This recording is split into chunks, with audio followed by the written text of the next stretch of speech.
কেমন মায়ার নবী আমার। কোনদিন আমার নবী চোখ মোবারক গরম করে কারো দিকে রাগে তাকান নাই। রহমতের নবীর মায়ার আদর্শ দেখা বেঈমান কালেমা পড়েছে, নবীর ব্যবহার দেখে দুশমনাইয়া বন্ধু হয়ে গেছে। ইমামুল আউয়ালিনাল আখিরিন বাহরে সদকা রাহমাতাল লিল আলামিন সাইয়্যিদুল কাউনাইন খাতমুল মুরসালিন আখির আমদ বুদে ফখরুল আউয়ালিন। এরে নবীর আশিক উম্মতের দল, কেমন একজন নবী পেয়েছো, ওই নবীরে চিনো নাই রে যুবক। ১৫০০ বছর পরে নবী নাই। ওই যে একটু আগে বলছিলাম শুরুতে, ঈসা নবী চলে গেছেন, আমগো নবী আসছেন, মাঝখানে কোনো মুরব্বী নাই, মন মতো চলিয়া ধ্বংসের পথে গেল। কিন্তু রহমতের নবী, শ্রেষ্ঠ নবী, যার কোনো তুলনা নাই, সেই নবী চলে গেলেন। আজ ১৫০০ বছর হয়ে গেল, এরপরও উম্মত কেন লাইন ছাড়া হয় নাই? এখনো বাংলাদেশের ভেতরে উম্মত আল্লাহর নবীর সুন্নতের জন্য জীবন দিতে তৈয়ার। ফিলিস্তিনে মানুষ রক্ত দিয়ে দিতেছে। এরে ব্রিটিশদের আক্রমণ, ইহুদিদের আক্রমণ, ওই স্পেনের ভেতরে এত পরিপূর্ণ আক্রমণ করেছিল, মুসলমানের ৮০০ বছরের শাসনকে ধ্বংস করে দিল। এরপরও ইসলামকে বিদায় করতে কেন পারে না? এর একমাত্র কারণ, ধারাবাহিকভাবে এই জাতি মুরব্বী মানে, ইমাম মানে, এই কারণে চূড়ান্ত ধ্বংস হয় না। আর যারা মুরব্বী মানে না, গিয়া দেখেন ওদের দুনিয়াও ঠিক নাই, আখেরাতও ঠিক নেই। ভালো করে তদন্ত করেন ভাইরা আমার। ১৫০০ বছর পরে তাকাইয়া দেখো, এই জমিনের ভেতরে মদিনার নবীর আদর্শ মানার কারণে এখনো সম্মান আল্লাহ চোখে দেখায় দিলেন। করোনার সময় স্কুল বন্ধ, কলেজ বন্ধ, চাকরি বন্ধ, ব্যবসা বন্ধ, ট্রেন বন্ধ, ফ্যাক্টরি বন্ধ, সব বন্ধ হয়ে গেল। কিন্তু কোরআনের একটা মাদ্রাসাও বন্ধ হয় নাই। নাকি বাকি না নগদ? জিন্দেগি মে বন্দগি তু করনা হে, জিন্দেগি মে বন্দগি তু করনা হে, जिंदगी बे बंदगी शर्मिंदा है, जिंदगी बे बंदगी शर्मिंदा है। दुनिया में हो दुनिया का तलबगार ना हो, बाजार से गुजर हो खरीदार ना हो। ये दुनिया एक मिसल कागज फूल है, ये दुनिया एक मिसल कागज फूल है। जिंदगी में बंदगी तू करना है,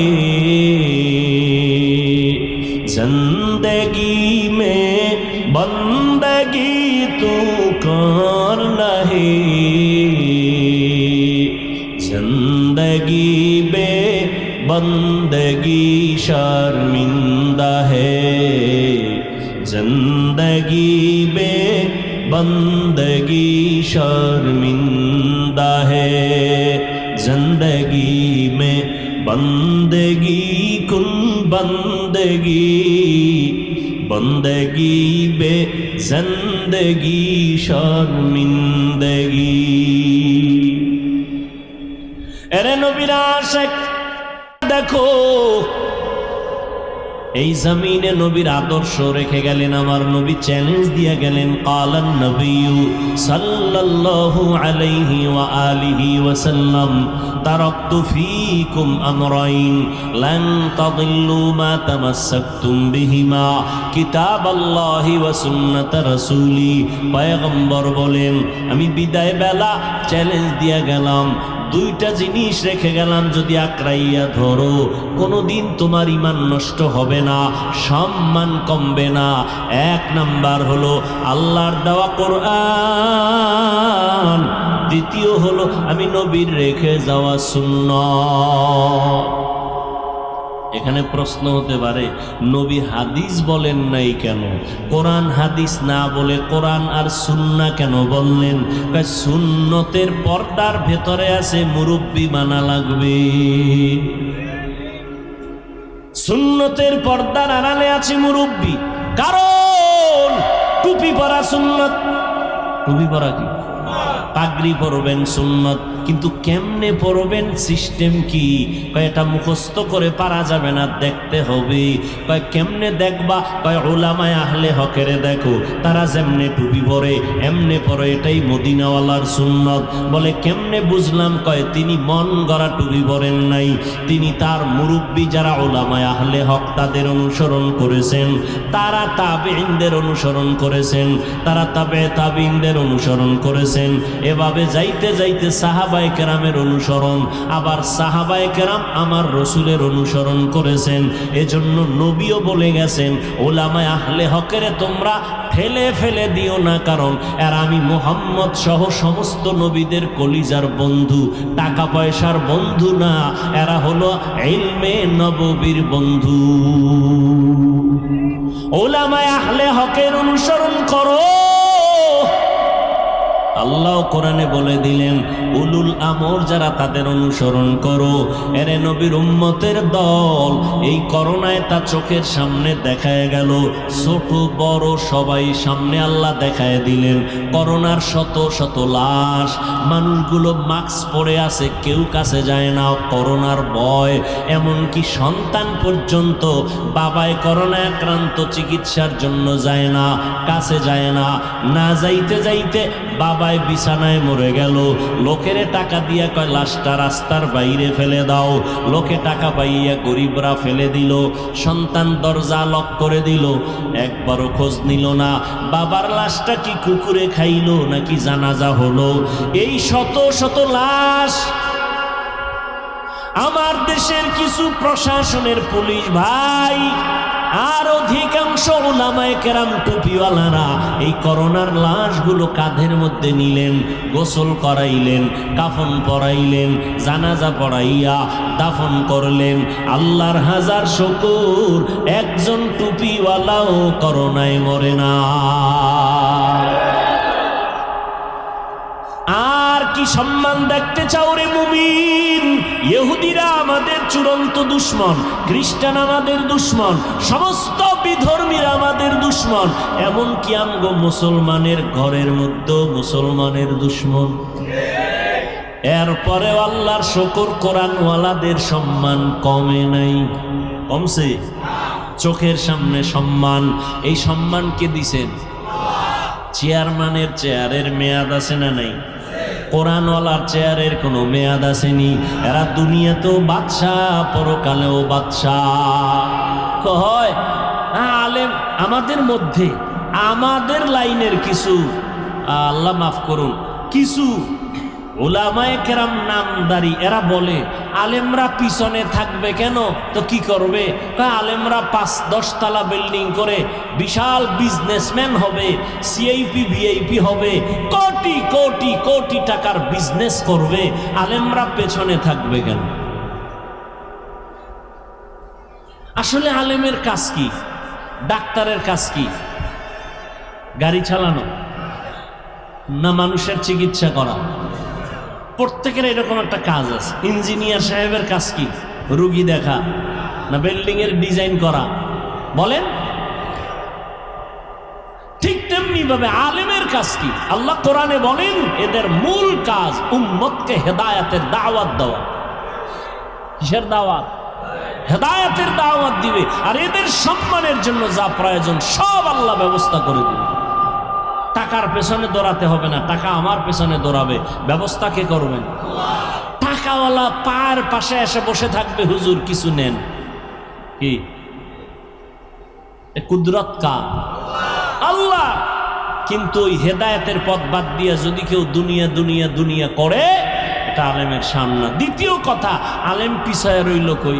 মসজিদে যাবেন, আলেম পিছে না সামনে? জানাজায় দাঁড়াবেন, আলেম পেছনে না সামনে? মজলিসে যাবেন, ওলামায়ে কেরাম আছে, বড় হুজুর আছে, পেছনে না সামনে? মন্ত্রীদের মজলিসে আলেম গেছে, পেছনে না সামনে? এমপি সাহেবের সভায় আলেম গেছে, পেছনে না সামনে? বিবাহের অনুষ্ঠানে আলেম পেছনে না সামনে? কেন বলো বাবা, আলেম পিছাইয়া থাকবে কেন? আলেম পিছনে নাই, তোমার অন্তরটা বড় দুর্বল। আলেমকে আল্লাহ এলেমের কারণে সবার উপরে সম্মান দিয়া রাখছেন। কোটিপতিও আলেমের কাছে এসে দোয়া চায়। এমপি সাহেব দেখলে কয় হুজুর দোয়া করবেন, মন্ত্রী মহোদয় দেখলে বলে দোয়া করবেন। মন্ত্রীদের প্রধান যিনি, তিনিও আলেমদের পেছনে দোয়ার অপেক্ষমান। আল্লাহ তাআলা ওলামায়ে কেরামকে ইলমের কারণে সম্মান দিয়া রাখছেন। টাকা দিয়া সম্মান বাড়ানো যায় না। ইলমেরা এজাজু করদান বেহিসাব, খলকেরা দান জওয়াবে বাসাও। এত মুসিবতের মধ্যে কি আলেমদের সম্মান কম? বলেন। আল্লাহ দেখাইলেন আমার সোনার বাংলায় কত হাফেজে কোরআন, ছোট্ট ছোট্ট বাচ্চাগুলো সারা দুনিয়ার মানুষের মাথা গরম করে প্রধান পুরস্কার নিয়ে বাংলাদেশে আসছে। হাফেজে কোরআন আছে না নাই? এই সম্মান দিছেন কে? আল্লাহ দিছেন। অতএব নবী চ্যালেঞ্জ দিয়ে বলছেন, দুই জিনিস ধরে রাখো, কোরআন আর নবীর সুন্নাহ। এই দুই জিনিস যদি পেতে চাও, উলামায়ে আহলে হকের পেছনে ছাড়া যা পাওয়া যাবে না। আর উলামায়ে কেরাম তৈরি হয় কলেজে না মাদ্রাসায়? মাদ্রাসায়। মাদ্রাসাকে সম্মান করো। আমি এটা বলি না আমার যুবক ছেলেরা মাদ্রাসায় চলে আসো, স্কুল কলেজ বন্ধ করে দাও, না, একবারও বলি না। স্কুলে পড়ো আলহামদুলিল্লাহ, কলেজে পড়ো আলহামদুলিল্লাহ, ডাক্তার হও আলহামদুলিল্লাহ, ইঞ্জিনিয়ার হও আলহামদুলিল্লাহ, প্রফেসর হও আলহামদুলিল্লাহ। তবে খবরদার আমার দাবি বেয়াদব হইও না। তোমার ব্যবহারে যেন মা বাবা কষ্ট না পায়, তোমার আচরণে যেন উলামায়ে কেরাম কষ্ট না পায়, তোমার ব্যবহারে যেন মুরব্বীরা কষ্ট না পায়। 5 ওয়াক্ত নামাজ পড়ো, মা বাবার দোয়া নিয়ে চলো, উলামায়ে কেরামের পরামর্শ নিয়ে চলো। ও যুবক বাবারা, তোমার মতো কত যুবক জীবনে মাদ্রাসায় পড়ে নাই, স্কুল কলেজে পড়িয়া 5 বেলার নামাজ পড়ে। সত্য কথার সাক্ষী দাও, আছে না নাই? তুমি কেন পারবা না? ও যুবক বাবা, তোমার মতো যুবক রাস্তায় গাড়ি চালায়, ড্রাইভারি করে, 5 বেলার নামাজ পড়ে, আছে না নাই? তুমি কেন পারবা না রে বাবা? তোমার মতো সন্তান জেনারেল লাইনে থাকিয়া শ্রমিকের কাজ করে, সময় মতো নামাজ পড়ে, কৃষি কাজ করে, নামাজ ছাড়ে না, নদীর মধ্যে মাছ ধরে, নামাজ ছাড়ে না। ও আল্লাহর বান্দারা, র্যাব, আর্মি, পুলিশ, বিডিআরের চাকরি করে, নামাজ ছাড়ে না। সেদিন এক যুবক আইসা কয়, হুজুর চাকরির সিঁড়িতে যাইয়া স্কেল বেড়ে গেল বেতনের, হঠাৎ করে উপরের অফিসার কয় দাড়ি রাখা যাবে না। আমি বললাম সালাম, চাকরি করা যাবে না। রিজিকের মালিক চাকরি না, রিজিক দেওয়ার মালিক আমার আল্লাহ। ইয়া আইয়ুহান নাস আনতুমুল ফুকারাউ ইলাল্লাহ ওয়াল্লাহু হুয়াল গনিয়্যুল হামিদ।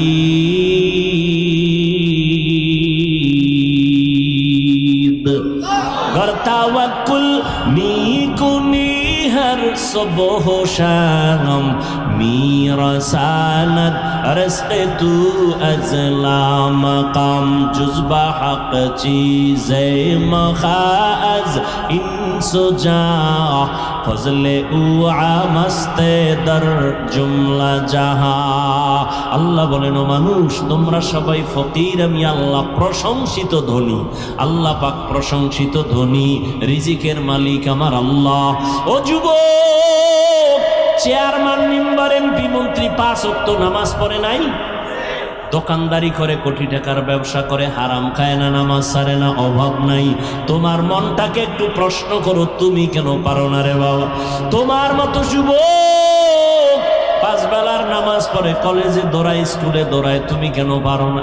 ঢাকা কলেজের বারান্দায় গিয়া দাঁড়াও, সলিমুল্লাহ হলের কিনারায় দাঁড়াও, জাহাঙ্গীরনগরের কিনারায় দাঁড়ায়, দেখবা পাগড়িওয়ালা সন্তান হাঁটে, মনে হয় যেন বাইতুল মুকাররমের একজন খতিব।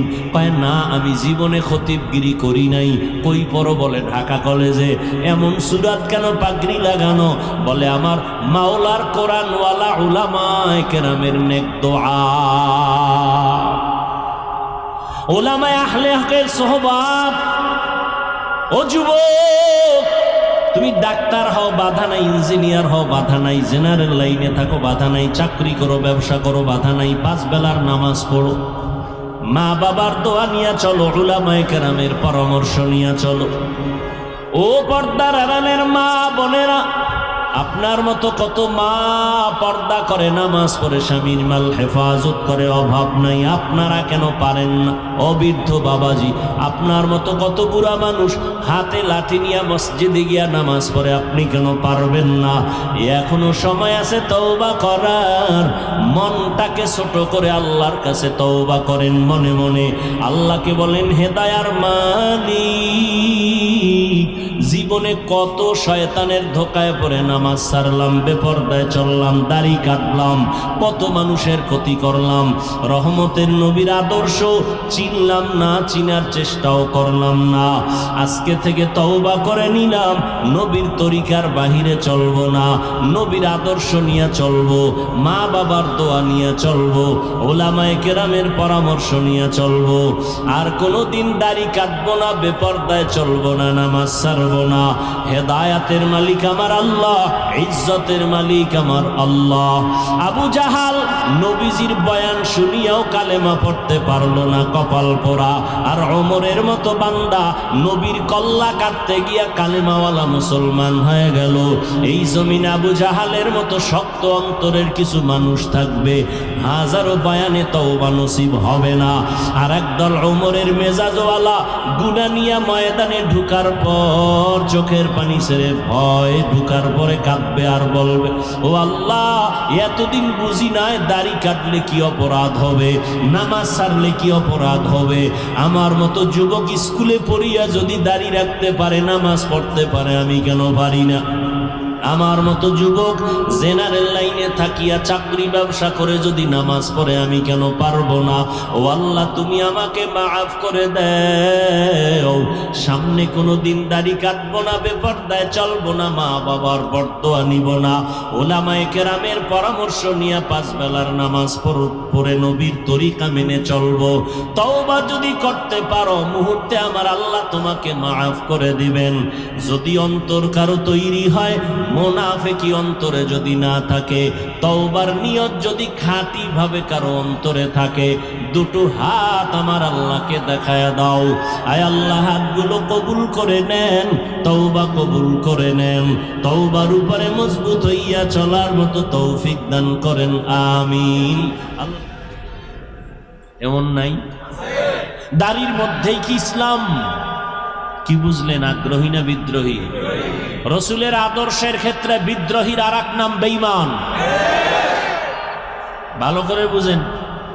তাহলে একজনের দাড়ি রাখে না, তাকে গালি দেওয়া, আগে বুঝতে হবে সে কি আগ্রহী না বিদ্রোহী। কথা বুঝাইতে পারি নি? একজনের দাড়ি রাখে না, তাকে গালি দেওয়া, আর একজন দাড়ি পছন্দ করে না, তাকে ছাড় দেওয়া। একজন নামাজ পড়ে না, তাকে গালি দেওয়া, আর একজন নামাজকে পছন্দই করে না, তাকে ছাড় দেওয়া। সুযোগ পেলেই জুতা। কথা বলেন না কেন? দুইজনের ব্যবধান আছে না নাই? একজন মুমিন আর একজন বেঈমান। যে নামাজ পড়ে না আগ্রহ আছে মুমিন, যে নামাজ পছন্দ করে না সে বেঈমান। কথা বুঝেন নাই? একজনে কোরআনের বর্ণিত ইসলামের রাজনীতি করে না, গালি দেওয়া, আর একজনে বলে ইসলামের রাজনীতি নাই, তাকে ছাড় দেওয়া। বলে তো কি ইসলামের রাজনীতি আছে? কোরআনের রাজনীতি আছে? হ্যাঁ, নাপাক রাজনীতি, প্রচলিত নাপাক রাজনীতি ইসলামে নাই। ইসলামে কোন রাজনীতি আছে? মদিনাওয়ালা রসুলের রাজনীতি। ইসলামে কোন রাষ্ট্রনীতির কথা আছে? সুলাইমান নবী যে রাষ্ট্র পরিচালনা করেছেন সেই রাজনীতির কথা আছে। কোরআনে ইসলামে কোন রাজনীতির কথা আছে? ইউসুফ নবী অর্থমন্ত্রী হইয়া রাষ্ট্র পরিচালনা করেছেন, ওই রাজনীতি আছে। এটা নাই কোরআনে? যদি অস্বীকার করে দলিল ছাড়া বেঈমান। আল্লাহ হেদায়াত দান করুন। তাহলে রাজনীতি করে না আর পছন্দ করে না, দুইজন কি সমান?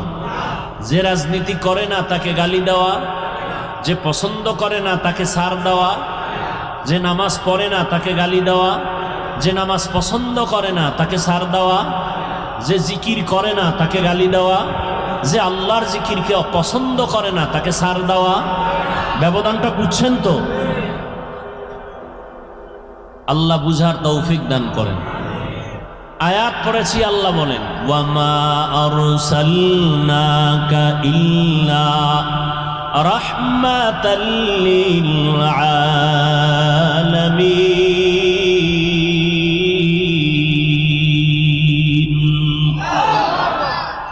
আল্লাহ কি বলেন? হে রাসূল, আমি আপনাকে দুনিয়ায় পাঠাই নাই। হ্যাঁ, পাঠিয়েছি জগৎ সমূহের জন্য রহমত হিসেবে, পাঠাই নাই। আবার বললেন পাঠিয়েছি, ঘুরাইয়া বললেন কেন? ডাইরেক্ট যদি বলতেন নবী আপনাকে রহমত করে পাঠাইলাম, ঘুরাইয়া বলার কারণ আল্লাহ জানায় দিলেন, ও দুনিয়ার মানুষ, তোমাদের ব্রেনটাকে খালি করে এই কথাটা অন্তরে বদ্ধমূল করে নাও, আমার নবীর শুরু আর শেষ পুরাটাই হলো রহমত, পুরাটাই রহমত। এই জন্য নবী, আল্লাহ গরম কথা কয়, নবী একটু বেশি নরম কয়। আল্লাহ কি গরম কয়? ওয়াল আসর, আসরের শপথ, ইন্নাল ইনসানা লাফি খুসর, সব মানুষগুলো জাহান্নামী। আমেরিকার মানুষ জাহান্নামী, শিক্ষিত মানুষরাও জাহান্নামী, অশিক্ষিত মানুষ জাহান্নামী, আলেম ওলামারাও জাহান্নামী।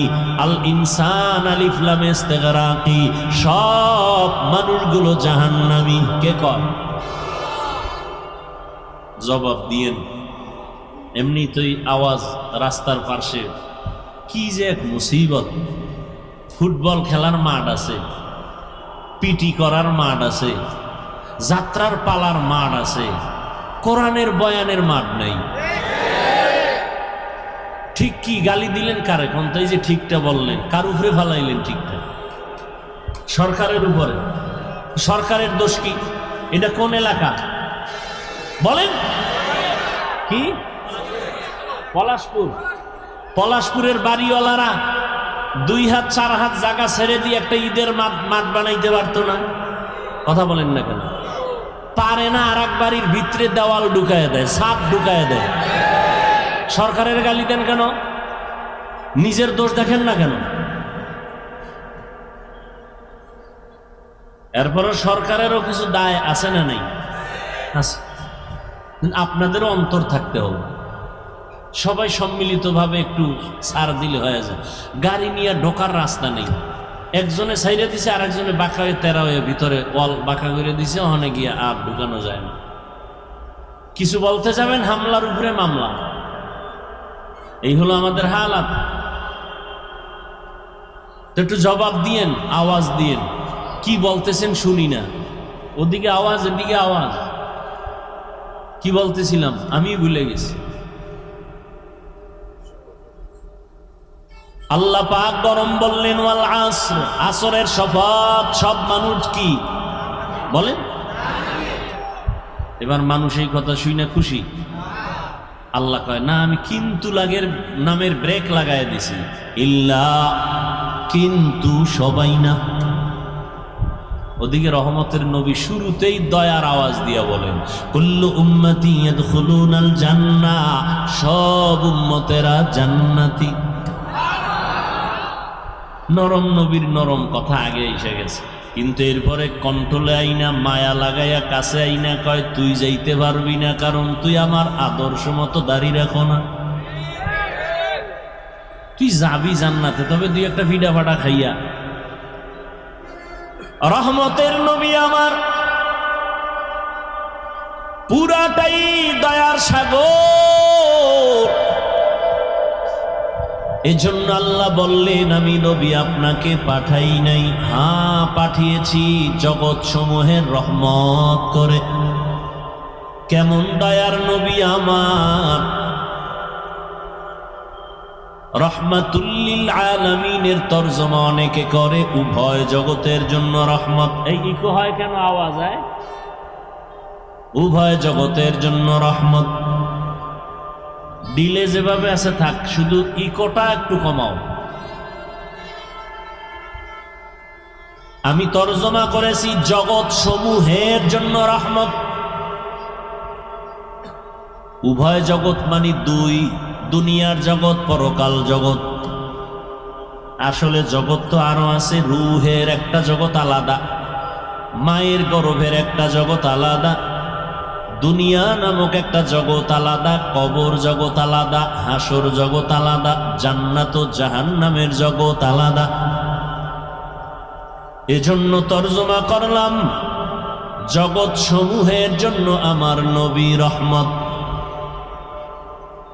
রুহের জগতের জন্য আমার নবী আলাদা রহমত, মায়ের গর্ভের জগতের জন্য আমার নবী আলাদা রহমত, দুনিয়ার জগতের জন্য আমার নবী আলাদা রহমত, কবর জগতের জন্য নবী আমার রহমত, হাসর ময়দানের জগতের জন্য নবী রহমত, জান্নাত ও জাহান্নামের জগতের জন্য আমার নবী রহমত।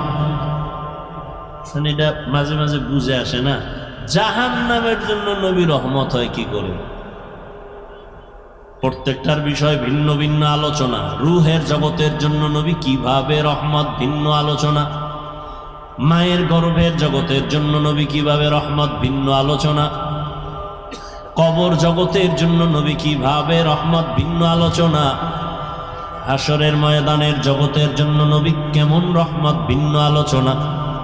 জান্নাতের জগৎ আর জাহান্নামের জগতের জন্য নবী কিভাবে রহমত, ভিন্ন আলোচনা। আমি আজকে শুধু দুনিয়ার জগৎ নিয়ে কিভাবে নবী রহমতে নিয়ে কয়েকটা কথা বলে মোনাজাত দিব। দুনিয়ার জগতের জন্য নবী যে রহমত, এটা সমষ্টিগত এক কথায় বলে দিলাম, কিন্তু এখানেও ভাগ আছে। রহমতের নবী মানুষের জন্য আলাদা রহমত, জিনদের জন্য নবী রহমত, পশু পাখির জন্য নবী রহমত, উড়ন্ত পাখিদের জন্য নবী রহমত, সমুদ্রের প্রাণী মাছের জন্য নবী রহমত। আবার এই মানুষের ভেতরে পুরুষের জন্য নবী আলাদা রহমত, নারীর জন্য নবী আলাদা রহমত, বেঈমানের জন্য নবী আলাদা রহমত, মুমিনের জন্য নবী আলাদা রহমত। পুরুষের জন্য নবী যেমন রহমত, নারীদের জন্য আলাদা রহমত। কেমন মায়ার নবী আমার! যেই নবী দুনিয়াতে এমন এক সময় আসছেন, আল্লাহ পাঠিয়েছেন এমন একটা জায়গা, পৃথিবীর নিকৃষ্ট খারাপ। সারা দুনিয়ার মানুষগুলো চরিত্রহীন, এর মধ্যে আবার মক্কার মানুষ আরো খারাপ। সারা দুনিয়ার মানুষ এত খারাপ কেন? এদের মাথায় পরিচালনার কোনো মুরব্বী ছিল না। নবী নাই, ঈসা নবী নাই, মূসা নবী নাই, কোনো মুরব্বী নাই। যে যার মন মতো চলে, যে যার মন মতো চলে, যা বুঝে সেটাকেই প্রাধান্য দেয়। আল্লাহর কসম করে বলি, ওখান থেকে এখানে শিক্ষা নেও। যারা মুরব্বী মানে না, যারা ইমাম মানে না, এরা মরার আগেই দুনিয়া তার ধ্বংসের জীবন হয়ে যায়। আউযুবিল্লাহ পারে না, বিসমিল্লাহ পারে না, BA pass, IA pass, MA pass, আসসালামু আলাইকুম এই দুইটা শব্দ শুদ্ধ করে পারে না, হে চাপাবাজি করে। আমি কোনো হুজুর মানি না, মাওলানা মানি না, ইমাম মানি না, আমি কোরআন হাদিস মানি। তুমি আরবি কোরআন বুঝো না, হাদিসের আরবি পড়তে পারো না, তুমি কি মানবা? তোমার এই কথাটা 100% মিথ্যা কথা। আমরা আলেম ওলামার পিছনে দৌড়াইয়াও নিজের ঈমান আমল ঠিক রাখা বড় কঠিন। আর তুমি যে কও আমি কাউকে মানি না, তাহলে বুঝতে হবে তুমি কাউকে না মানলেও এক পর্যায়ে তোমার শয়তানকে মানা হয়। কাকে মানা হয়? শয়তান। শয়তান 3 দল। কয় দল? জিন শয়তান, মানুষ শয়তান, নফস শয়তান। নফসটা ভিতরে আছে না নাই? ভিতরে বয়ে কারবার করতেছে। হুজুর মানি না, আলেম মানি না, কিচ্ছু মানি না। মক্কার মানুষ সহ পৃথিবীর মানুষ রসুল আসার আগে খারাপ হয়ে গেল কেন? মুরব্বি নাই, মন মতো চলে। এমন এক সময় আল্লাহ পাক আমার নবী, রহমতের নবীকে মক্কা নগরীতে পাঠালেন, যেই মক্কার মানুষ চূড়ান্ত খারাপ চরিত্রহীন, লম্পট, এতটাই খারাপ সারা দুনিয়াতে তাদের মতো খারাপ কোনো মানুষ নেই। সেই জায়গায় আমার এমন এক নবীকে পাঠাইছেন যে নবীর জিন্দেগিতে কোনো কলঙ্কের দাগ নাই, মহাপবিত্র ব্যক্তি। ঢাকা শহরে বিভিন্ন জায়গায় অপকর্ম হয় না? হয় না?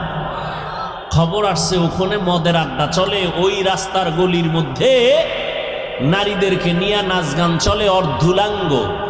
খবরটা দিল, আলেম ওলামারা মিটিং করলো কি করা যায়। তো এলাকার কিছু গণ্যমান্য গাঞ্জাখোর আছে, বিড়ি ওঠানে, হুজুর্গ কাছেও আসে, এগো ডাকছে, ভাই ওখানে আগে একুরেট খবরটা নাও, তোমরা আগে যাও, আমরা যাইতে পারি না, আমরা বড় হুজুর, ওই জায়গায় গেলে মাইনসে কইব বড় হুজুর এখানে আইলো কেমনে, আগে পরিবেশ তৈরি করো, এরপরে আমরা যাই। যাও তোমরা বিড়ি টান্নেওয়ালার একটু আগে যাও, বড় হুজুর ওখানে যাবে না, মানুষ খারাপ বলবে। কথা ঠিক। কিন্তু রহমতের নবী, মক্কা নগরীর মানুষ এত খারাপ, নারী আর পুরুষ উলঙ্গ হইয়া আল্লাহর ঘর বাইতুল্লাহর চতুর্পার্শ্ব তাওয়াফ করে, নারী পুরুষ উলঙ্গ। এতটাই তারা খারাপ। এর মধ্যে রহমতের নবীকে আমার আল্লাহ পাঠালেন। আল্লাহ পাকের কুদরত আমাদের বিবেকের বাইরে, কাদের কুদরত দারি বরকামান, আন্তা রব্বি আন্তা হাসবি জুল জালাল। নবীকে পাঠায় দিলেন, মক্কা নগরীতে আসলেন, মা আমেনার গর্ভে আব্দুল্লাহর ঔরসে রহমতের নবী আসলেন। নবী আসছেন এমন এক হালাত, দুনিয়াতে আসি একবার বাবার চেহারাটাও দেখতে পারেন নাই। 6 বছরে মা হারায় ফেললেন। বড় অসহায় নবী আমার, ইয়াতীম, আপন জন আত্মীয় স্বজন সব হয়ে গেল জানের দুশ্মন। রহমতের নবী আমার এখনো নবুয়তের সনদ আল্লাহ কোরআন দেয় নাই।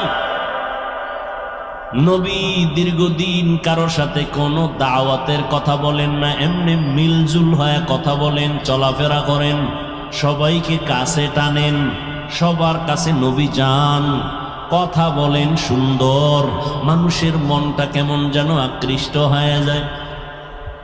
কেউ নামাজি ভাইরা বেনামাজিরে দেখলে সি সি করে তাড়ায় দেই, তুমি খারাপ আমি ভালো। রহমতের নবী আমার সবার সাথে চলে ফিরে, কাছে টানেন, বুকে লাগান। নবীর ব্যবহার ছিল মানুষকে কাছে আনার বড় বুঝি। দীর্ঘ 40 বছর পর্যন্ত নবী কালেমার দাওয়াত দেন না, রোজার কথা বলেন না, কোনো আওয়াজ নাই। রহমতের নবী আমার এই 40টা বছর মক্কার অদূরে হেরা পাহাড়ের গুহায় গিয়া আমার নবী আল্লাহর ধ্যানে সময় কাটাইতেন। 40 বছর চলে গেল, 6 মাস। এরপরে আল্লাহ কোরআন নাজিল শুরু করলেন। হেরা পাহাড়ের ভেতরে জিব্রাইল আমিন আসলেন, নবীকে চাপ দিলেন। ঘটনা আপনাদের সকলেরই জানা। রহমতের নবী কোরআন পাইয়া দাওয়াত শুরু করলেন। নবীর দাওয়াতের প্রথম কাজ আল্লাহর কোরআনের তেলাওয়াত।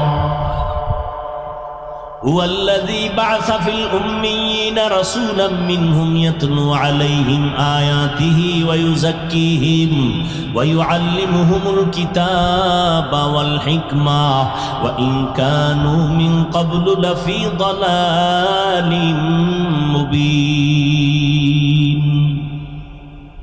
আল্লাহ এক নবী বানাইলেন, নবীকে বলেন উম্মি নবী। উম্মি মানে মূর্খ, হ্যাঁ?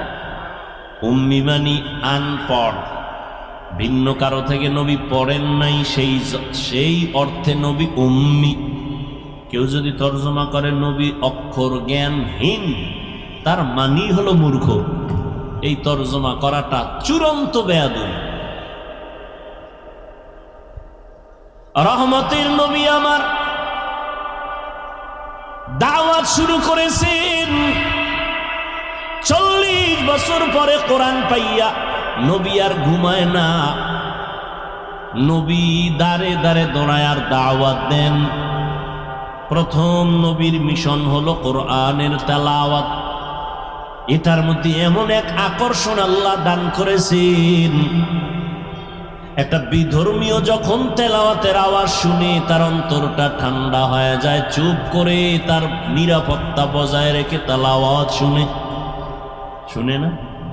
জীবনে কোরআন দেখে নাই, পড়ে নাই, ধরে নাই, এমন একটা লোক আল্লাহর কোরআনের আয়াতের তেলাওয়াত যখন কানের মধ্যে যায়, অন্তরে মায়া বেড়ে যায়। নবী কয়, ও মুমিন, একজনে তেলাওয়াত করছে, তুমি সুন্দর করে কান লাগায় শুনছো। তেলাওয়াত করনেওয়ালা যেই সওয়াব পাবে, শুননেওয়ালাও সেই সমান সওয়াব পাবে। আচ্ছা আমাকে বলেন তো, আমি তেলাওয়াত করতেছি, আর একজনের রাস্তার পাশে দাঁড়াইয়া এ কোরআন বুঝে না, চিনে না, কিন্তু শুনতেছে আর অন্তরে মজা নিতেছে। নবী বলেন ওই লোকটাও আমি তেলাওয়াতকারীর মতো সওয়াব পেয়ে যাব। এখন যারা বলতে চান যে অর্থ না জেনে পড়লে লাভ নাই, তাহলে ওই লোকটা কি সওয়াব থেকে বঞ্চিত? বলেন। আমি এমন আয়াত তেলাওয়াত করলাম, হাফেজ সাহেব করে, অর্থ জানে না, সওয়াব হবে না? তাহলে এই ফিতনা কেন? কি বিষয় কি? কাদিয়ানীরা ধরে ধরে মুসলমানকে উত্তরবঙ্গে যাও টাকার প্রলোভনে পালাইয়া কাদিয়ানি বানায়, সে নিয়ে তোমার কোনো মিশন নাই, কোনো কর্মসূচি নাই। কে ইল্লাল্লাহ জিকির করলো তা নিয়ে তোমার এত বিরোধিতা, বোঝা গেল তোমার অন্তর বড় ঝামেলায় যুক্ত হয়ে গেছে। খ্রিস্টান মিশনারিরা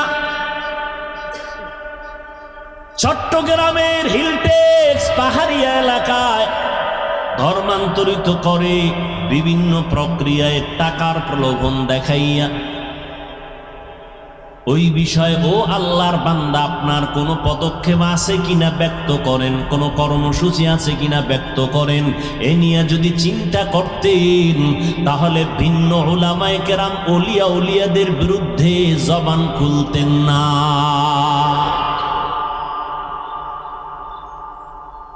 তাবলীগের বিরোধিতা, চরমনায়ের বিরোধিতা, উজানির বিরোধিতা, এটা ট্রেডিশন বানায় ফেলছে। এদের বিরোধিতা করতে পারলেই মনে করে সে খুব দামি হয়ে গেছে।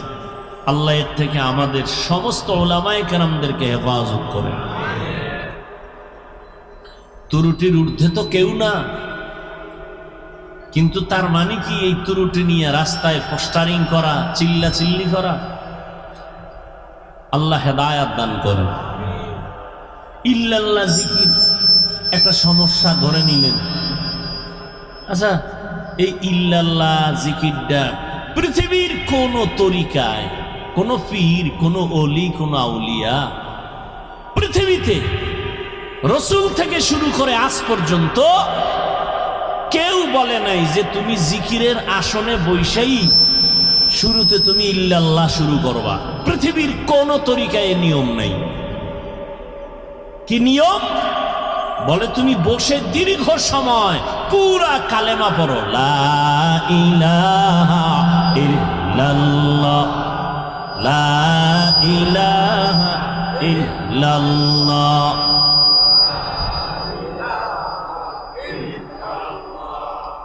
লা ইলাহা ইল্লাল্লাহ। আচ্ছা, এই কালেমা নিয়ে কোনো দ্বিমত আছে কারো?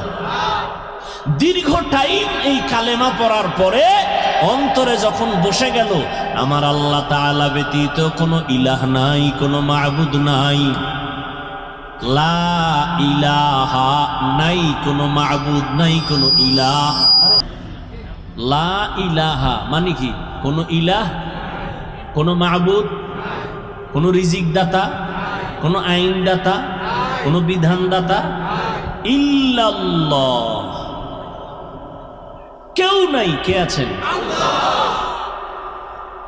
তাহলে একমাত্র আল্লাহই আছেন, কোন ইলাহ নাই আল্লাহ ব্যতীত, তার মানে আল্লাহই আছেন। তাহলে আমি আল্লাহ আছেন, আল্লাহ আছেন লা ইলাহা শব্দে বুঝায় না, ইল্লাল্লাহ শব্দটায় বুঝায় আল্লাহ আছেন। লা ইলাহা নফি, ইল্লাল্লাহ হলো ইসবাত। লা ইলাহা মানে কোনো ইলাহ নাই, ইল্লাল্লাহ মানে আল্লাহই আছেন। কে আছেন? এটা দীর্ঘ টাইম পুরা কালেমাটা পড়ার পরে অন্তরে ধ্যান করলাম আল্লাহ ব্যতীত আর কোনো মাবুদ নাই, একমাত্র আল্লাহই আছেন। এটা অন্তরে বসানোর পরে দীর্ঘ টাইমের পরে এক পর্যায়ে বললাম শুধু ইল্লাল্লাহ, ইল্লাল্লাহ, ইল্লাল্লাহ, একমাত্র আল্লাহই আছেন, আল্লাহই আছেন, আল্লাহই আছেন, আর কেউ নাই। আর কেউ নাই কথাটা তো আগেই বলে ফেলেছি। এখন সংক্ষিপ্ত আকারে আমি আমাকে সাধনার রাস্তায় নিয়া, মজবুত অর্জন নিয়া আল্লাহর হাজির ও নাজিরটাকে অন্তরে ঢুকাইলাম। আল্লাহই আছেন, আল্লাহই আছেন, আল্লাহই আছেন। আমি যে এতদিন বলি আমি আছি, আমার বাড়ি, আমার টাকা, আমার ঘর, আমার না, একমাত্র সব কিছুর মূলে আমার আল্লাহ, আর কেউ না। তাহলে ইল্লাল্লাহ যদি কেউ সমস্যাটা ধরে কথার কথা, তাহলে লা ইলাহা ইল্লাল্লাহ এটা তো সমস্যা নাই, তো এটা বলেন না কেন যে না ওনাদের মধ্যে একটা ভালো গুণ আছে? খালি দোষটাই বলবেন। আর এই যে জিকিরের তালিম, এটা চরমনাইওয়ালারা জন্ম দেয় নাই, উজানির কারি ইব্রাহিম জন্ম দেয় নাই, আবিষ্কার করে নাই। উজানির কারি ইব্রাহিম রহমতুল্লাহ আলাই রশিদ আহমদ গঙ্গুহি রহমতুল্লাহ আলাইহির থেকে সবক নিলেন, তিনিও মন থেকে নিজে আবিষ্কার করেন নাই। হাজী ইমদাদুল্লাহ মুহাজির মক্কি রহমতুল্লাহ আলাইহির থেকে সবক নিলেন। তাহলে গালিটা তুমি চরমনাইকে দাও কেন? উজানিকে দাও না? উজানিকে না দিয়া রশিদ আহমদ গাঙ্গুহিকে দাও সাহস থাকলে। রশিদ আহমদ গাঙ্গুহিকে একটু আগে আবরার সাহেব বলে গেলেন ফকিহুন নফস। ভাইরা আমার, আর এই সমস্ত বিরোধিতার কারণে ইসলামের কি উপকার হয়েছে বলো? হিংসা ছাড়া কিছুই বাড়ে নাই। সালাম ভাইজানেরা দেয় না, আমরা দিলেও সালাম নেয় না, এর নাম মুসলমান? হ্যাঁ, আল্লাহ হেদায়াত দান করুন। ওয়ামা আরসালনাকা ইল্লা রাহমাতাল লিল আলামিন। রহমতের নবী আসলেন, মক্কা নগরীর চূড়ান্ত মানুষগুলো রহমতের নবীর মাত্র 13 বছরের মেহনতে এতটা দামি হয়ে গেল। যেই মক্কার মানুষগুলো কন্যাদের অপছন্দ করে, নারীদেরকে অপছন্দ করত, নিজের বাবা হইয়া মেয়েটাকে পাথর চাপা দিয়া মেরে ফেলতো, মেয়ে পছন্দ করে না। আমাদের সমাজে এখনো কিছু কুলাঙ্গার আছে, কন্যা পছন্দ করে না। কন্যা হইলে স্ত্রীর সাথে ঝগড়া লাগায়, কথা বলে না, রাগ করে। মাইয়া হলো কেন? আচ্ছা, ছেলে হোক মেয়ে হোক, এটা কি স্ত্রীর দোষ? যদি কেউ দোষ আঙ্গুল দেখায় তো স্বামীর দিকে দেখাইতে পারে, স্ত্রীর দিকে দেখাবে কেন? আল্লাহকে কোনো দিকে দেখায় লাভ? ছেলে মেয়ে দেওয়ার মালিককে। তোমরা যে স্লোগান দাও ছেলে হোক মেয়ে হোক দুটোর বেশি না, একটা হলে ভালো হয়, না হইলে আরো ভালো, এই স্লোগান দিয়া ট্যাবলেট খাইয়া কি পরিমাণ দেশে সন্তান কমছে। কথা কেন? সত্য কথাটা বলতে কষ্ট হয়। কি বাংলাদেশে ট্যাবলেট খাওয়ার পরে জনসংখ্যা কমছে? বলেন। এখন কিছু চালাকরা কইবে হুজুর এটা আপনারা বাড়াইছেন, আমরা তো মোটামুটি ট্যাবলেট খাইয়ে লাইনে আছি। আচ্ছা দেখেন তো এই প্যান্ডেলের ভিতরে হুজুর বেশি না ভিন্ন লাইনের মানুষ বেশি? বলেন। হুজুরেরা বাড়াইল কই? বিষয় কি? বান্দা চাইলে কিছুই হয় না, আল্লাহ চাইলে সব হয়। নমরুদ্দা ফাল্লা দিছে, ইব্রাহিমকে আসতে দিবে না, ফিরাইতে পারছে? আল্লাহর সাথে পাল্লা দিয়া কেউ আগাতে? ফেরাউন চাইলো মুসা নবীকে আসতে দিবে না, আল্লাহ মুসা নবীকে পাঠাইছেন। ওই বেঈমানের ঘরে টাকা দিয়া লালন পালন করায়া মুসা নবীরে বড় বানাইলেন। থাপ্পড় লাগায়া ফেরাউনের গালের মধ্যে ফেরাউনের একটু উদ্বোধন করায় দিলেন, ওই ফেরাউনের ইতি টানায় দিলেন মুসা নবীর মাধ্যমে। আল্লাহ চাইলে সব হয়, বান্দা চাইলে কিছুই হয় না।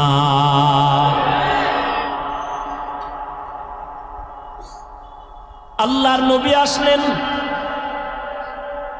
মাত্র 13 বছর, নারীদের সম্মান সর্বোচ্চ দিয়া দিলেন, কন্যাদের হত্যা বন্ধ করায় দিলেন।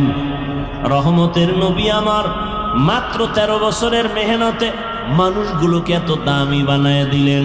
আল্লাহ জিব্রাইলকে লিস্টি নিয়ে পাঠায় দিয়া বলেন, যাও আমার নবীর কাছে লিস্টি দিয়া দাও, এই লিস্টিতে যাদের নাম আছে নবী যেন ঘোষণা দিয়ে দেয় এই লিস্টির সবাই বিনা হিসাবে জান্নাতি।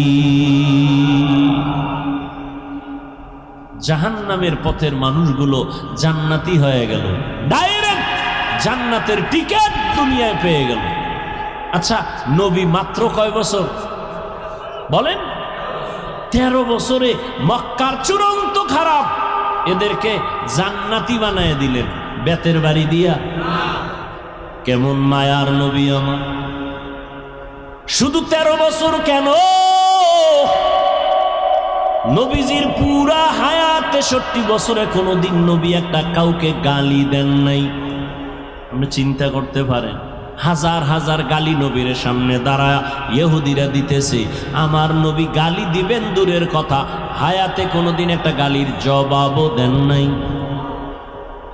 আরো আশ্চর্য কথা, কেমন মায়ার নবী আমার!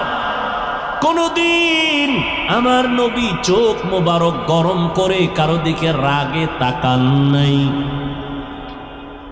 রহমতের নবীর মায়ার আদর্শ দেখা বেঈমান কালেমা পড়েছে, নবীর ব্যবহার দেখে দুশ্মনাইয়া বন্ধু হয়ে গেছে।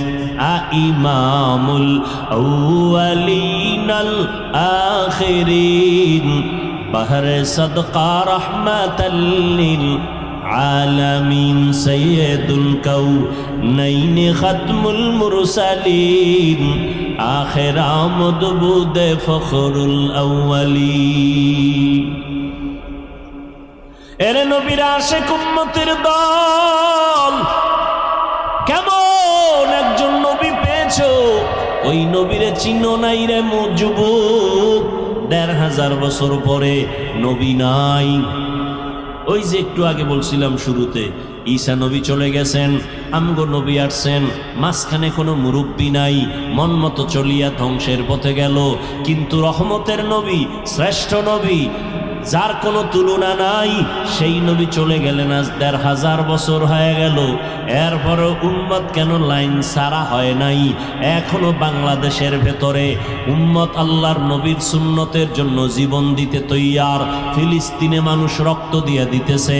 এরে ব্রিটিশদের আক্রমণ, ইহুদিদের আক্রমণ, ওই স্পেনের ভেতরে এত পরিপূর্ণ আক্রমণ করেছিল, মুসলমানের ৮০০ বছরের শাসনকে ধ্বংস করে দিল। এরপরও ইসলামকে বিদায় করতে কেন পারে না? এর একমাত্র কারণ, ধারাবাহিকভাবে এই জাতি মুরব্বী মানে, ইমাম মানে, এই কারণে চূড়ান্ত ধ্বংস হয় না। আর যারা মুরব্বী মানে না, গিয়া দেখেন ওদের দুনিয়াও ঠিক নাই, আখেরাতও ঠিক নেই।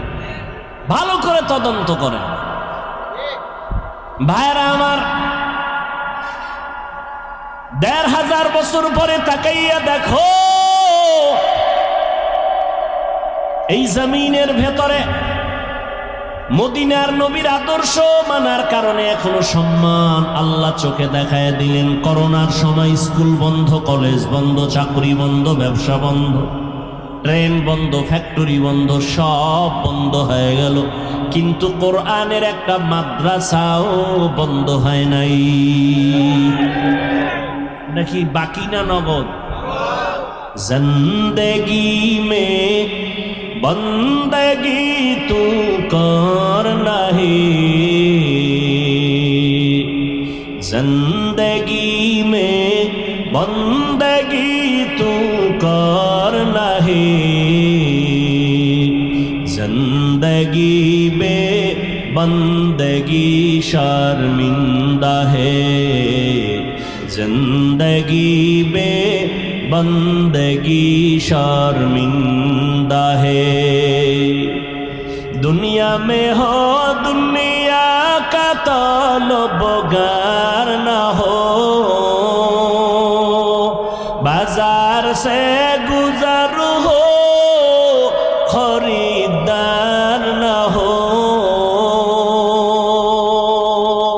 ये दुनिया एक मिसल कागज फूल है, ये दुनिया एक मिसल कागज फूल है।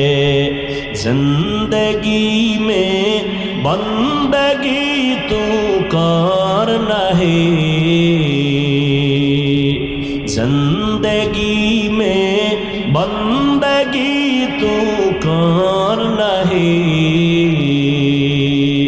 जिंदगी बे बंदगी शर्मिंदा है, जिंदगी बे बंदगी शर्मिंदा है। जिंदगी में बंदगी कुन बंदगी, बंदगी बे जिंदगी शर्मिंदगी। এরে নবীর আশিক দেখো,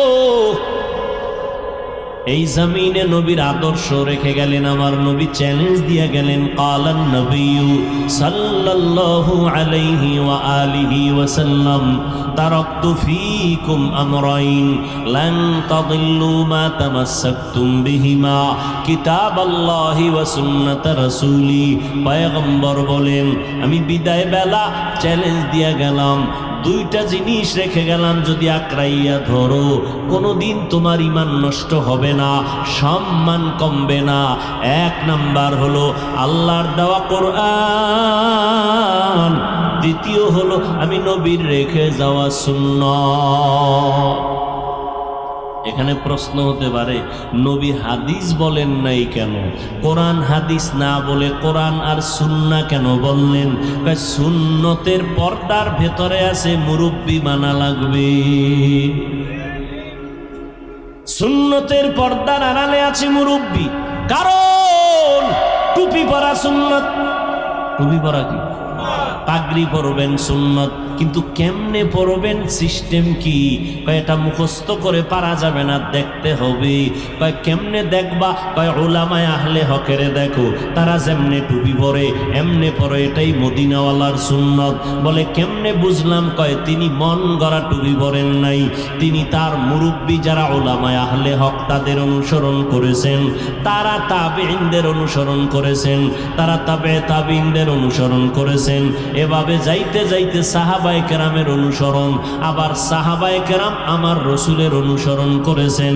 এজন্য নবীও বলে গেছেন, উলামায়ে আহলে হকের তোমরা ফেলে ফেলে দিও না, কারণ আর আমি মুহাম্মদ সহ সমস্ত নবীদের কলিজার বন্ধু, টাকা পয়সার বন্ধু না, এরা হলো ইলমে নববীর বন্ধু। উলামায়ে আহলে হকের অনুসরণ করো। আল্লাহ কোরআনে বলে দিলেন, উলুল আমর যারা তাদের অনুসরণ করো। এরে নবীর উম্মতের দল, এই করোনায় তা চোখের সামনে দেখায় গেল, ছোট বড় সবাই সামনে আল্লাহ দেখায় দিলেন। করোনার শত শত লাশ, মানুষগুলো মাস্ক পরে আছে, কেউ কাছে যায় না, করোনার ভয়। এমনকি সন্তান পর্যন্ত বাবায় করোনায় আক্রান্ত, চিকিৎসার জন্য যায় না, কাছে যায় না। না যাইতে যাইতে বাবায় বিছানায় মরে গেল, লোকের টাকা দিয়া কয় লাশটা রাস্তার বাইরে ফেলে দাও। লোকে টাকা পাইয়া গরিবরা ফেলে দিল, সন্তান দরজা লক করে দিল, একবারও খোঁজ নিল না বাবার লাশটা কি কুকুরে খাইলো নাকি জানাজা হলো। এই শত শত লাশ আমার দেশের কিছু প্রশাসনের পুলিশ ভাই আর অধিকাংশ উলামায়ে কেরাম টুপিওয়ালারা এই করোনার লাশগুলো কাঁধের মধ্যে নিলেন, গোসল করাইলেন, কাফন পরাইলেন, জানাজা পড়াইয়া দাফন করলেন। আল্লাহর হাজার শুকর, একজন টুপিওয়ালাও করোনায় মরে না। আর কি সম্মান দেখতে চাও রে মুমিন? ইহুদিরা আমাদের চূড়ান্ত দুশমন, খ্রিস্টান আমাদের দুশমন, সমস্ত বিধর্মীরা আমাদের দুশমন, এমনকি আমগো মুসলমানের ঘরের মধ্যে মুসলমানের দুশমন। এরপরে আল্লাহর শুকর, কোরআনওয়ালাদের সম্মান কমে নাই, কমছে? চোখের সামনে সম্মান। এই সম্মান কে দিছেন? চেয়ারম্যানের চেয়ারের মেয়াদ আছে না নাই? কোরআনওয়ালার চেয়ারের কোনো মেয়াদ আসেনি। এরা দুনিয়াতেও বাদশাহ, পরকালেও বাদশাহ।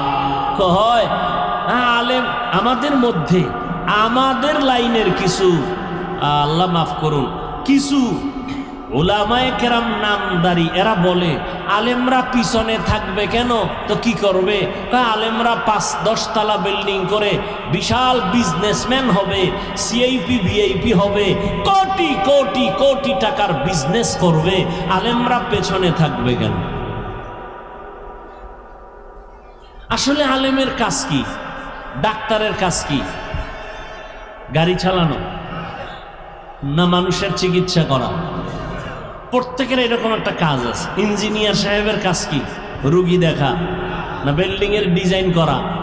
বলেন। ঠিক তেমনি ভাবে আলেমের কাজ কি? আল্লাহ কোরআনে বলেন এদের মূল কাজ উম্মতকে হেদায়েতের দাওয়াত দেওয়া। কিসের দাওয়াত? হেদায়েতের দাওয়াত দিবে। আর এদের সম্মানের জন্য যা প্রয়োজন সব আল্লাহ ব্যবস্থা করে দিবে। টাকার পেছনে দৌড়াতে হবে না, টাকা আমার পেছনে দৌড়াবে। ব্যবস্থা কে করবেন? টাকাওয়ালা পায়ের পাশে এসে বসে থাকবে, হুজুর কিছু নেন। কি কুদরত কা? আল্লাহ। কিন্তু ওই হেদায়েতের পথ বাদ দিয়ে যদি কেউ দুনিয়া দুনিয়া দুনিয়া করে, এটা আলেমের সামনে। দ্বিতীয় কথা, আলেম পিছায় রইল কই? মসজিদে যাবেন, আলেম পিছে না সামনে? জানাজায় দাঁড়াবেন, আলেম পেছনে না সামনে? মজলিসে যাবেন, ওলামায়ে কেরাম আছে, বড় হুজুর আছে, পেছনে না সামনে?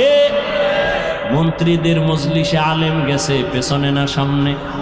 এমপি সাহেবের সভায় আলেম গেছে, পেছনে না সামনে? বিবাহের অনুষ্ঠানে আলেম পেছনে না সামনে? কেন বলো বাবা আলেম পিছাইয়া থাকবে কেন? আলেম পিছনে নাই, তোমার অন্তরটা বড় দুর্বল। আলেমকে আল্লাহ এলেমের কারণে সবার উপরে সম্মান দিয়া রাখছেন। কোটিপতিও আলেমের কাছে এসে দোয়া চায়। এমপি সাহেব দেখলে কয় হুজুর দোয়া করবেন, মন্ত্রী মহোদয় দেখলে বলে দোয়া করবেন। মন্ত্রীদের প্রধান যিনি তিনিও আলেমদের পেছনে দোয়ার অপেক্ষমান। আল্লাহ তাআলা ওলামায়ে কেরামকে ইলমের কারণে সম্মান দিয়া রাখছেন, টাকা দিয়া সম্মান বাড়ানো যায় না। ইলমেরা এজাজু করদান বেহিসাব, খলকেরা দান জওয়াবে বাসও। এত মুসিবতের মধ্যে কি আলেমদের সম্মান কম? বলেন। আল্লাহ দেখাইলেন আমার সোনার বাংলায় কত হাফেজে কোরআন, ছোট্ট ছোট্ট বাচ্চাগুলো সারা দুনিয়ার মানুষের মাথা গরম করে প্রধান পুরস্কার নিয়ে বাংলাদেশে আসছে হাফেজে কোরআন। আছে না নাই? এই সম্মান দিছেন কে? আল্লাহ দিছেন। অতএব নবী চ্যালেঞ্জ দিয়ে বলছেন দুই জিনিস ধরে রাখো, কোরআন আর নবীর সুন্নাহ। এই দুই জিনিস যদি পেতে চাও উলামায়ে আহলে হকের পেছনে সারা যা পাওয়া যাবে না। আর উলামায়ে কেরাম তৈরি হয় কলেজে না মাদ্রাসায়? মাদ্রাসায়। মাদ্রাসাকে সম্মান করো। আমি এটা বলি না আমার যুবক ছেলেরা মাদ্রাসায় চলে আসো, স্কুল কলেজ বন্ধ করে দাও, না, একবারও বলি না। স্কুলে পড়ো আলহামদুলিল্লাহ, কলেজে পড়ো আলহামদুলিল্লাহ, ডাক্তার হও আলহামদুলিল্লাহ, ইঞ্জিনিয়ার হও আলহামদুলিল্লাহ, প্রফেসর হও আলহামদুলিল্লাহ। তবে খবরদার আমার দাবি বেয়াদব হইও না। তোমার ব্যবহারে যেন মা বাবা কষ্ট না পায়, তোমার আচরণে যেন উলামায়ে কেরাম কষ্ট না পায়, তোমার ব্যবহারে যেন মুরব্বীরা কষ্ট না পায়। 5 ওয়াক্ত নামাজ পড়ো, মা বাবার দোয়া নিয়ে চলো, উলামায়ে কেরামের পরামর্শ নিয়ে চলো। ও যুবক বাবারা, তোমার মতো কত যুবক জীবনে মাদ্রাসায় পড়ে নাই, স্কুল কলেজে পড়িয়া 5 বেলার নামাজ পড়ে, সত্য কথার সাক্ষী দাও, আছে না নাই? তুমি কেন পারবা না? ও যুবক বাবা, তোমার মতো যুবক রাস্তায় গাড়ি চালায়, ড্রাইভারি করে, 5 বেলার নামাজ পড়ে, আছে না নাই? তুমি কেন পারবা না রে বাবা? তোমার মতো সন্তান জেনারেল লাইনে থাকিয়া শ্রমিকের কাজ করে, সময় মতো নামাজ পড়ে, কৃষি কাজ করে, নামাজ ছাড়ে না, নদীর মধ্যে মাছ ধরে, নামাজ ছাড়ে না। ও আল্লাহর বান্দারা, র্যাব, আর্মি, পুলিশ, বিডিআরের চাকরি করে, নামাজ ছাড়ে না। সেদিন এক যুবক আইসা কয় হুজুর চাকরির সিঁড়িতে যাইয়া স্কেল বেড়ে গেল বেতনের, হঠাৎ করে উপরের অফিসার কয় দাড়ি রাখা যাবে না।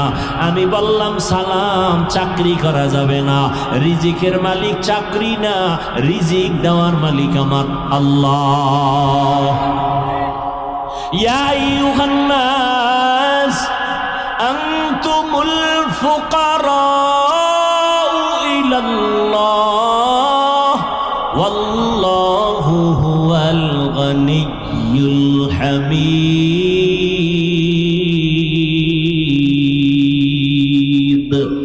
গর তাওয়াক্কুল মিকুনি হর সুবহ শাম, মিরসানত রসকে তু আজলা মকাম, জুজবা হক চীজে মখাজ ইনসুজা, ফজলে উআ মস্তে দর জুমলা জাহা।